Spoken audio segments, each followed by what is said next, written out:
எனக்கு குடுக்கப்பட்ட நான் இந்த பூமிக்கு வந்திருக்கேன். என் வேலைய நான் சரியா செஞ்சேன்னு வச்சுக்கங்களேன், நான் தான் இந்த உலகத்தின் மாபெரும் அ மக்களாட்சின்ற கான்செப்ட்ல பார்த்தா அரசன். இப்ப புரியுதா? எல்லோரும் இந்நாட்டு மன்னர்கள். உங்ககிட்ட யாரோ வர்றாங்க, பசியாத வயிறு, கிழியாத ஆடை, நோய் நொடி இல்லாத வாழ்க்கை, இதோட யாராவது வர்றாங்கன்னா, அவங்களுக்கு நீ பசி ஆத்துனீங்கன்னா, அங்க நீங்க தான் மன்னர். மக்களாட்சி தன்மை, ரூல் ஆஃப் லா. இதைத்தான் we the people of ourselves solemnly affirmed Ambedkar term கொடுக்குறாங்க.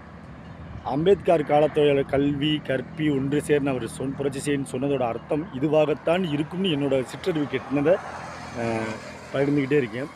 அதனால் நம்மக்கிட்ட யாராவது தேவைன்னு வர்றாங்கன்னா பசிக்கு உணவு கொடுக்குறீங்களா, நீங்கள் தான் மக்களாட்சி பிரகாரம் இந்நாட்டு மன்னர். ஒருத்தவங்களுக்கு உடை கொடுக்குறீங்களா, நீங்கள் தான் இந்நாட்டு மன்னர்.